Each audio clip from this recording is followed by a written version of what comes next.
এই প্রোগ্রামের মূল আকর্ষণ আমরা আশা করছি যার মূল্যবান আলোচনা আমরা সবাই শুনব ইনশাআল্লাহ। এদেশের একজন বরেণ্য শাইখুল হাদিস, বিদগ্ধ আলেমে দ্বীন, জামিয়া মাদানিয়া বারিধারার স্বনামধন্য শাইখুল হাদিস, আরও বহু মাদারিসের শাইখুল হাদিসও তিনি হযরত মাওলানা উবাইদুল্লাহ ফারুক দামাত বারাকাতুহু।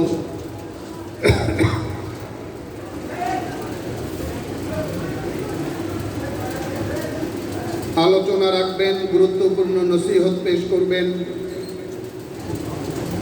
আমরা আশা করছি ইনশাআল্লাহ তাআলা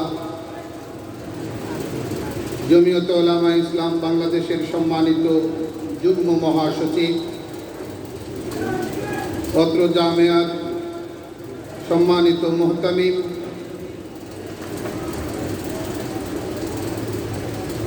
দীর্ঘদিন কারাবরণকারী আলেমে দ্বীন, কারা নির্যাতিত মজলুম আলিম, বিশিষ্ট ইসলামী চিন্তাবিদ হযরত মাওলানা মুফতি মুনির হুসাইন কাসেমি দামাত বারাকাতুহু,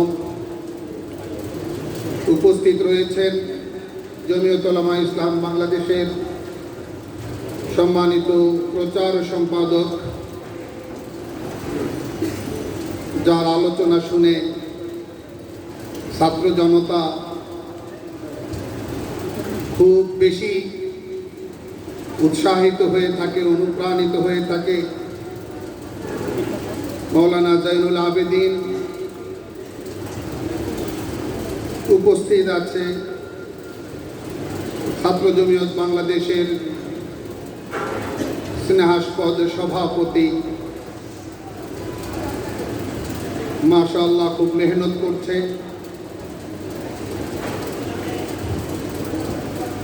ছাত্র জনতার কাছে ছাত্র জমিয়তের বার্তা পৌঁছে দেওয়ার লক্ষ্যে নিরলস পরিশ্রম করে যাচ্ছে।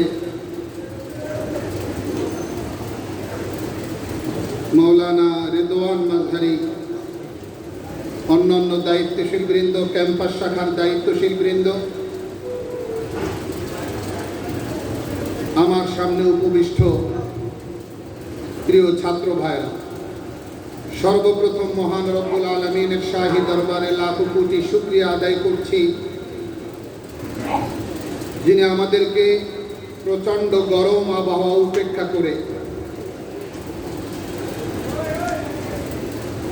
শান্তি শৃঙ্খলার প্রতিচ্ছবি হয়ে এই তরবিয়তি ইজতেমায় বসে থাকার, জমে থাকার তৌফিক দিয়েছেন। আমরা মহান রবের শাহী দরবারে কালিমাতুশ শুকর পড়ি আলহামদুলিল্লাহ।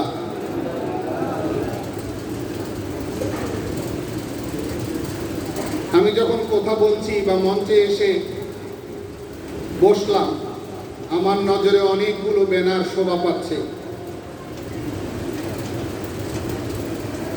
রাজধানী ঢাকার অন্য কোনো প্রতিষ্ঠানে, ছাত্র জমিয়তের কোনো প্রোগ্রামে, কোনো অনুষ্ঠানে এতগুলো ব্যানার এইভাবে শোভা পাওয়া, এটা আমি মনে করি জামিয়া মাদানিয়া বারিধারারই বৈশিষ্ট্য। কত সুন্দর লাগছে, একটা দেখার মতো দৃশ্য। ছোটবেলায় যখন ইজতেমায় আসতাম, বিভিন্ন মাদ্রাসার ব্যানার দেখতাম, বারিধারায় এসে এরকম একটা দৃশ্য দেখি, আগেও দেখেছি, আজকে নতুন নয়।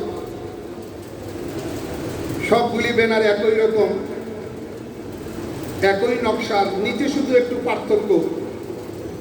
বারিধারাস্থ টাঙ্গাইল জেলার ছাত্র, বারিধারাস্থ কিশোরগঞ্জ জেলা, বারিধারাস্থ ময়মনসিংহ জেলা, জামালপুর জেলা, খুলনা, রংপুর, বরিশাল, নেত্রকোনা। এটা বারিধারার ইমতিয়াজি একটা সাইট। এই ব্যানারগুলো কথা বলছে, যেখান থেকে ইন ফিউচার, ভবিষ্যতে ইনশাআল্লাহ সুম্মা ইনশাআল্লাহ জাতিকে নেতৃত্ব দেওয়ার মতো ওইরকম যোগ্য নেতা রাহবার এখান থেকে ইনশাআল্লাহ তৈরি হবে।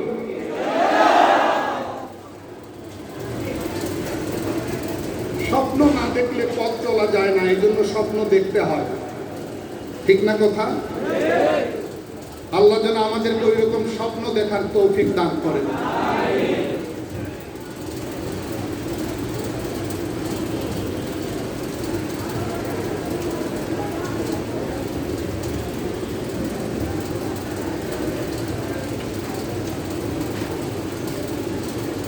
হযরত শাহ আব্দুল আজিজ মুহাদ্দিসে দেহলভী রহমতুল্লাহ আলাইহি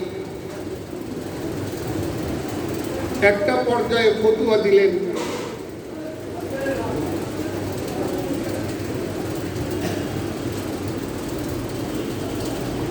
যখন ইস্ট ইন্ডিয়া কোম্পানি ফরমান জারি করলো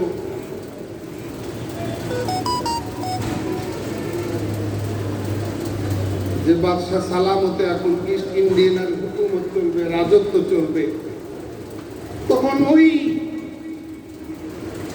যুগান্তকারী ফতোয়াটা তিনি দিলেন যে ইংরেজদের বিরুদ্ধে জিহাদ করা, তাদেরকে উপমহাদেশ থেকে তাড়ানো এটা ফরজ। এই ঐতিহাসিক বিপ্লবী যুগান্তকারী ফতোয়ার প্রভাবেই 1857 সালে সিপাহী বিদ্রোহ।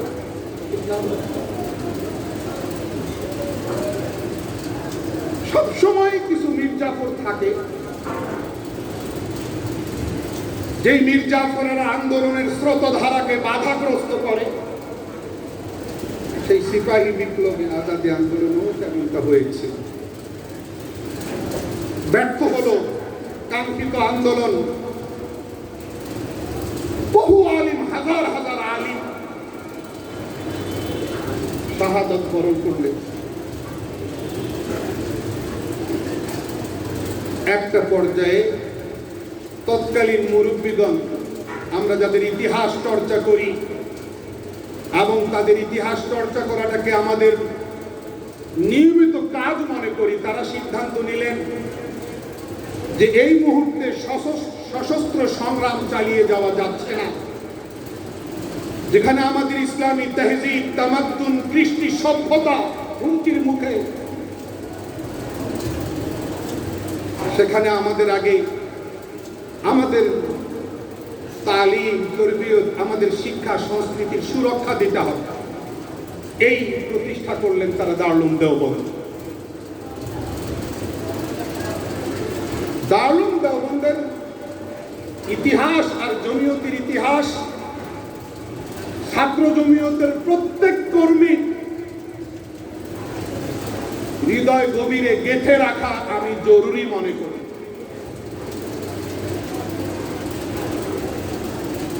তাজা খাহি দাশ তনগর দাগ হায় সিনারা, গাহে গাহে বাজ খানি কিসসায়ে পারিনারা।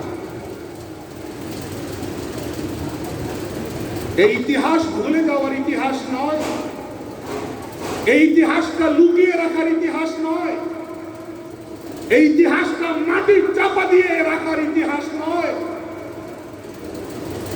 বরং যে ইতিহাস আমাদেরকে নিয়মিত সবক দেয়, প্রেরণা যোগায়, এই ইতিহাসটাকে প্রতিনিয়ত পাঠ করা, এটা আমাদের নিয়মিত কাজে পরিণত হওয়া উচিত।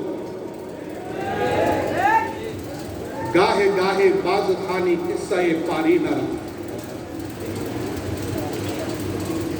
কবি বলছেন ফার্সি ভাষায়, তুমি বারবার পড়ো, নিয়মিত পড়ো, ভুলে যাও না। কোন গ্রাউন্ডে দারুল উলুম দেওবন্দ প্রতিষ্ঠা লাভ করলো, কোন প্রেক্ষাপটে জমিয়ত উলামা হিন্দ প্রতিষ্ঠা লাভ করলো, এই গ্রাউন্ড, প্রেক্ষাপট, তৎকালীন সিচুয়েশনটা যদি সামনে থাকে, তাহলে আলেম হওয়ার পরে কোনো আলিম এই কথা কোনোদিন বলবে না যে সিয়াসত আমার কাজ না, কোনোদিন বলবে না ইনশাআল্লাহ।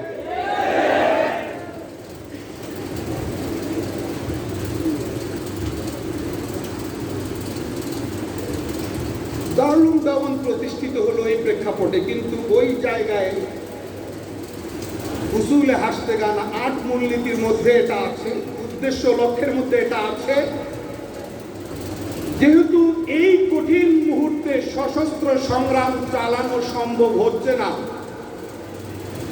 যেহেতু আমরা দরজা কায়েম করে, শিক্ষা প্রতিষ্ঠান কায়েম করে একটা উদ্দেশ্য পরিষ্কার, যে আমরা এমন কিছু রিজাল্ট এখানে তৈরি করব এই শিক্ষা ব্যবস্থার মাধ্যমে, যারা আজাদী আন্দোলন, স্বাধীনতা আন্দোলনের স্রোতধারাকে ধরে রাখবে। এটা নাই, এটা অন্যতম লক্ষ্য।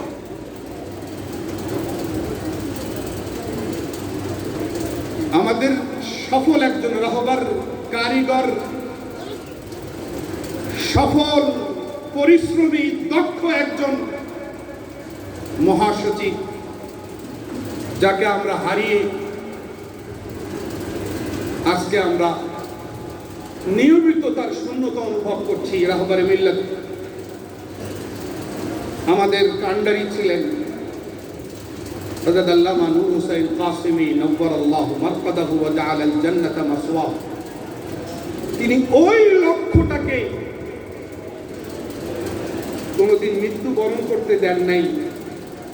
ওই দেওবন্দ প্রতিষ্ঠার সময় নীতিমালার মধ্যে যারা এটা যুক্ত করেছেন যে এই শিক্ষা ব্যবস্থার মাধ্যমে আজাদী আন্দোলনের স্রোতধারাকে ধরে রাখার মতো একদল সক্ষম, কর্মক্ষম আমরা রিজাল্ট তৈরি করব, এই চেতনাটাকে আল্লামা নূর হোসেন কাসেমী রহমতুল্লাহি আলাইহি, যারাই জমিয়তের হাত ধরেছেন যুগে যুগে, তারা কেউই এই চেতনাটাকে মৃত্যুর দিকে ঠেলে দেন নাই, শেষ মুহূর্ত পর্যন্ত ধরে রেখেছেন।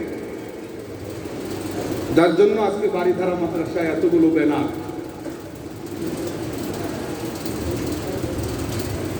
বাড়িধারায় পড়নেওয়ালা বরিশাল জেলার ছাত্ররা, নেত্রকোনা, খুলনা, রংপুর, ময়মনসিংহ, বিভিন্ন জেলার ছাত্র জনতা যারা এখানে পড়াশোনা করছে, তার একটা চেতনা, একটা মেন্টালিটি তাদের তৈরি হচ্ছে, একটা মানসিকতা তৈরি হচ্ছে যে আমি শুধু আলেম হয়ে ফিরব না, আমি দায়িত্ব জ্ঞান নিয়ে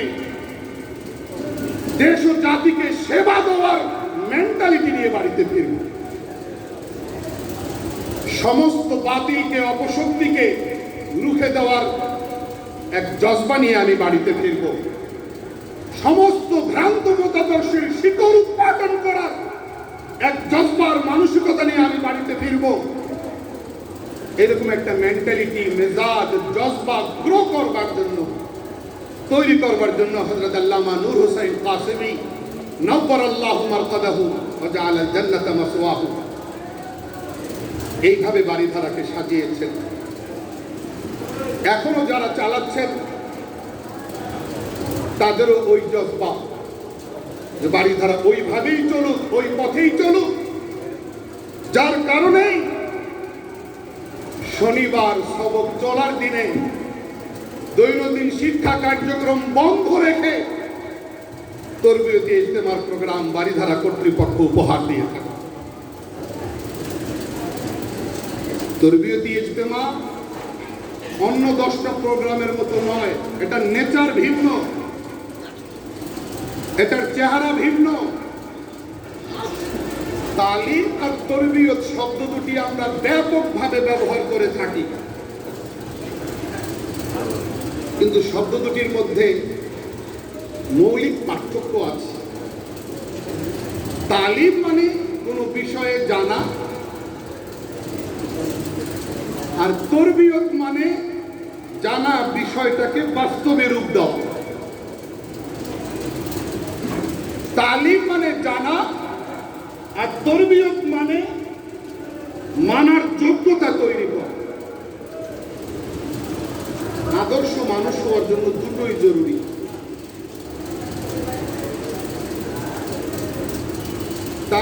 তরবিয়তবিহীন ড্রাইভার, তার ড্রাইভিং নিরাপদ নয়।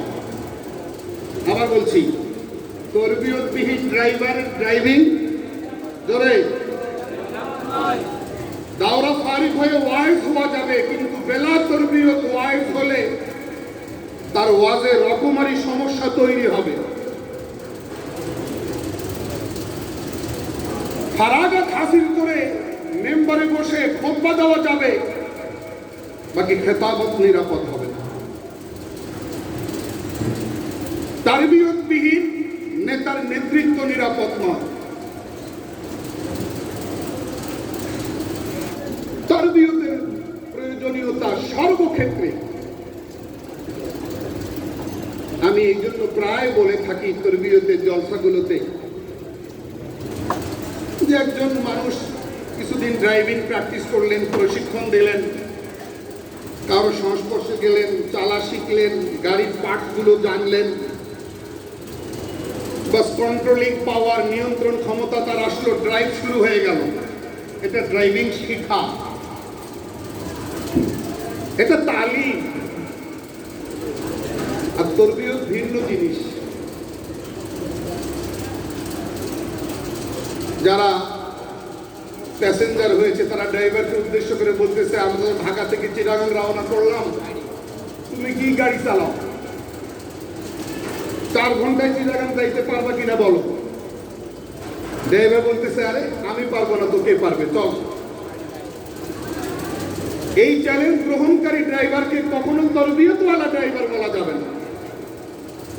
বরং যদি ড্রাইভার এইরকম অযৌক্তিক তাকাজার জবাবে বলে, প্লিজ এক্সকিউজ মি, আমি মাপ চাই, আমি এই ফালতু চ্যালেঞ্জ গ্রহণ করতে রাজি না, আমি 4 ঘন্টা না, আমি 7 ঘন্টায় যাব, ধীরে সাথে যাব, বুঝতে হবে এই ড্রাইভারের তারবিয়ত আছে। কথাটাকে আমি বুঝাইতে পারছি? চলন্ত অবস্থার একটা গাড়ি ক্রস করে ওভারটেক করে চলে গেল, গাড়ির যাত্রীরা বলতেছে, কি চালাও তুমি গাড়ি, তোমার আরেকজন ওভারটেক করে চলে যায়, তোমার লজ্জা লাগে না? এই কথা যদি তারে ধরে বসে, তাহলে বুঝতে হবে তার তারবিয়তের ঘাটতি আছে। ড্রাইভিং শিখা এক জিনিস, আর ড্রাইভটা করবো কিভাবে, সেখানে আমার নিরাপত্তা 1 নম্বর, সাবধানতা আমার জরুরি, নিয়ন্ত্রণটা আমার জরুরি। অযৌক্তিক কোনো প্রস্তাব শোনা যাবে না।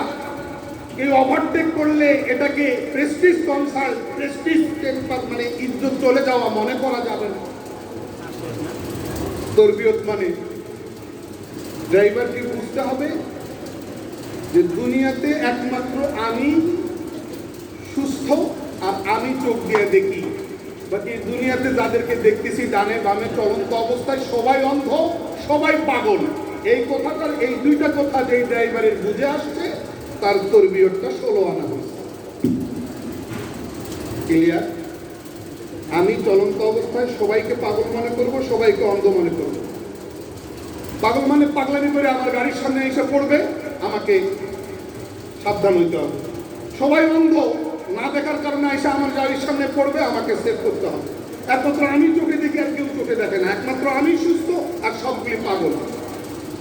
এই মৌলিক 2টা কথা মনে করে যে ড্রাইভার গাড়ি চালায়, সেই ড্রাইভারের ড্রাইভিং অন্য আরো 10 জন বেতারবিয়ত ড্রাইভারের চেয়ে তার ড্রাইভিং নিরাপদ। এটার মধ্যে আমরা তারবিয়ত আর তালিমের পার্থক্যটাই বুঝি না। বুঝে আসতে না আসলে কোন একজন উচ্চশিক্ষিতা নারী বিয়ের পরে তার স্বামী একদিন তার কাছে এসে বলল, আমার ব্যাংকে যে টাকাগুলো আজকে 4-5 বছর ধরে জমাইছি, আমি সঞ্চয় করছি, প্রায় 10-11 লাখ টাকা হবে। অ্যাকাউন্টে কিন্তু আমি তোমার নাম রাখছি, নমিনি তোমার নাম রাখছি, অর্থাৎ আমার মৃত্যু হলে টাকাটা তুমি তুলতে পারবে। এই জায়গায় আমি অন্য কারো নাম দিই নাই, নমিনি তোমার নাম রাখছি। আমার বউ কয়, তুমি কবে মরবা আর আমি কবে ওই টাকা পাবো? বুঝো বুঝো বুঝো কি বউ কি জবাব দিল? তুমি কবে মরবা আর আমি এই টাকা পাবো? এই জবাবটা কি সন্তুষ্ট হওয়ার মতো জবাব? বুঝা গেল এই নারী ডিগ্রি পাস করছে সত্য, কথার জবাব কি দিতে হবে এই তরবিয়তটা তার অর্জিত হয় নাই। কথা কি পরিষ্কার? যদি এতটুকু জ্ঞান তরবিয়ত তার থাকতো, মা বাবা যদি ওইভাবে গড়তে পারতো, তাহলে বলতো ফাইন, থ্যাংক ইউ, ধন্যবাদ, তোমার সঙ্গে সংসার করে যে মাকে বেরোচ্ছ, আমার নাম নমিনি রাখবা না তো কার নাম রাখবা, ইত্যাদি ইত্যাদি। উল্টে এমন একটা কথা আসলো যে এই কথাটা দাম্পত্য জীবনের শান্তি নষ্ট করার জন্য যথেষ্ট হতে পারে। এইরকম দাম্পত্য জীবনে বউয়ের উল্টা সিধা কথা জবাবে স্বামী কখনো ভুল বলে, স্বামীর উল্টা সিধা কথার জবাবে বউ কখনো ভুল বলে, তারবিয়ত থাকলে এই অঙ্গনটাকেও অনেকাংশে অশান্তি থেকে সেভ করা যায়। আজকের বাংলাদেশে এমন একটা পর্যায়ে আমরা আছি যে আমাদের তারবিয়তের ঘাটতি পদে পদে আমরা লক্ষ্য করি। রাজপথে একটা প্রোগ্রাম শো করলে, একটা প্রোগ্রাম থ্রো করলে, প্রোগ্রামটাকে সুন্দরভাবে উঠাই নিয়ে আসার ক্ষেত্রে আমরা তারবিয়তের ঘাটতি লক্ষ্য করি। ইমামত খেতাবতের ওই জায়গায় আমরা তারবিয়তের ঘাটতি লক্ষ্য করি। জলসা জুলুসের অঙ্গনেও আমরা তারবিয়তের ঘাটতি লক্ষ্য করি। রাজনৈতিক অঙ্গনেও আমরা ব্যাপকভাবে তারবিয়তের ঘাটতি লক্ষ্য করি। ছাত্র জমিয়ত জামিয়া মাদানিয়া বাড়িধারা ক্যাম্পাস শাখার উদ্যোগে আয়োজিত আজকের এই তরবিয়তে ইজতেমা থেকে আমরা তরবিয়তের মাধ্যমে ওইভাবে জেহেন বানাইতে চাই যে আমার ভবিষ্যৎ জীবনে তারবিয়তের কোনো ঘাটতি যেন না থাকে। রাজি আছি? কারা কারা? আল্লাহ সবাইকে কবুল করে। এক নম্বর, এতক্ষণ ভূমিকা চলবে।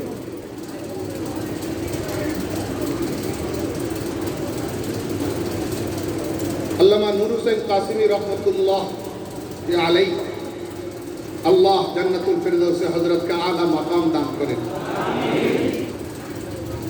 একদিন একান্তে হুজুর আর আমি একাই রুমে ভিতরে আলাপ হচ্ছিল, তো বলতেছে মৌলানা মঞ্জুর, বাড়িধারা আরজাবা আমাদের বিভিন্ন মার্কাজগুলিতে হাজার হাজার ফোজালা, এরা ফারেক হওয়ার পরে যায় কই? হাজার হাজার ফারিক হয়, 200-400কে পাই, বাকিগুলাকে পাই না, এরা যায় কই? প্রশ্নটা হুজুরের, আমার না, আমাদের রাহবারের প্রশ্ন। আমি অনেক ব্যথা নিয়ে, আবেগ নিয়ে বলি, ওই রুমে একান্তে যায় কই?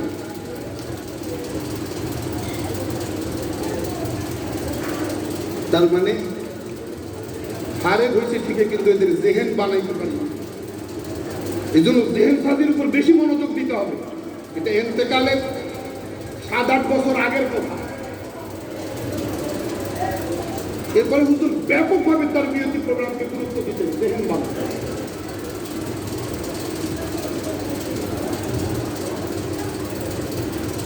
কোরআনে কারীমের একাধিক জায়গায় হযরত রাসূলুল্লাহ সাল্লাল্লাহু আলাইহি সাল্লামের 4 রকম দায়িত্বের কথা আসছে না? ইয়াতলু আলাইহিম, তারপরে ওই আল্লিমুহুল কিতাব ওয়াল হিকমা, 4 দায়িত্ব। এই 4 দায়িত্বের মধ্যে 3টা হলো তেলাওয়াতে কোরআন, তালিমে কোরআন, তালিমে হিকমত, এই 3টা। আর একটা হলো তাজকিয়া। মুফাসসিরিনে কেরামের অনেকেই বলছেন এই তাজকিয়াটাই তারবিয়ত। এই তাজকিয়াটাই তারবিয়ত ছাড়া আত্মশুদ্ধি হবে না। নবী আলাইহিস সালাম, সাহাবায়ে কেরাম, এটাই তারবিয়ত।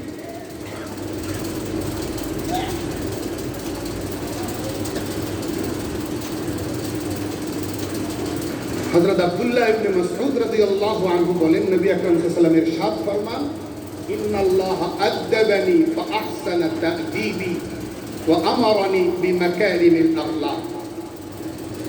নিশ্চয়ই আল্লাহ রাব্বুল আলামিন আমাকে শিষ্টাচার শিখিয়েছেন এবং উত্তম শিষ্টাচার শিখিয়েছেন। তাহলে বোঝা গেল খাতামুল আম্বিয়া, ইমামুল আম্বিয়া, সমস্ত আম্বিয়া কেরাম আলাইহিস সালাতু ওয়াস সালাম জামিউল কামালাত ছিলেন। তারপরও তারা তাদিব আর তারবিয়তের মুহতাজ। তাহলে আমরা কিরকম মুহতাজ? বিল খুসুস সরওয়ারে কায়নাত সাল্লাল্লাহু আলাইহি সাল্লাম সর্বশ্রেষ্ঠ নবী হিসেবে সমস্ত কামালাত বদরজায় আদম পরিপূর্ণ মাত্রায় উপস্থিত ছিল, তারপরও তিনি তাদিবে খোদাবন্দির আওতায়। তাহলে আমরা 1450 বছর পরের পাবলিক আমরা কেন মনে করবো আমাদের তরবিয়তের দরকার নাই? খুব নবীদের তরবিয়ত করতে পারলাম। তিরমিজি শরীফের 1952 নম্বর হাদিস, قال رسول الله صلى الله عليه وسلم ما نحل والد ولدا من نحل أفضل من أدب حسن। অর্থাৎ কোন বাবা যদি তার সন্তানকে উত্তম শিষ্টাচার শিখিয়ে যান, তাহলে এর চেয়ে বড় শ্রেষ্ঠতম মিরাস, এর চেয়ে বড় শ্রেষ্ঠতম হাদিয়া, এর চেয়ে বড় শ্রেষ্ঠতম জিনিস গিফট পৃথিবীতে আর দ্বিতীয় কোনোটা হতে পারে না। আলী রাদিয়াল্লাহু আনহু এই কথা বলছেন হাদিসের আলোকে। তাহলে রাসূল সাল্লাল্লাহু আলাইহি ওয়াসাল্লাম 1450 বছর, প্রায় 1500 বছর আগে কি বলে গেলেন? এগুলো এখনো আমাদেরকে দোলা দেয়, নাড়া দেয়। মা নাহালা ওয়ালিদুন ওয়ালাদাম মিন নাহলিন আফদালা মিন আদাবিন হাসান। কোন বাবা তার সন্তানকে উত্তম শিষ্টাচার শিখাইলেন, এইটাই সন্তানের জন্য সবচেয়ে বড় নিরাশ, সবচেয়ে বড় হাত। আমি গত মজলিসে বলেছিলাম, আমার মনে আছে যে রাজধানী ঢাকার এই ডিপ্লোম্যাটিক জোনে অভিজাত এলাকায় কোন বাবা তার সন্তানের জন্য এই গুলশান বাড়িধারার মতো এলাকায় 10টা বাড়ি রেখে গেছে। এই 10টা বাড়িকে সন্তানের জন্য বাবার পক্ষ থেকে সন্তানের জন্য উত্তম হাদিয়া বলা হয় নাই,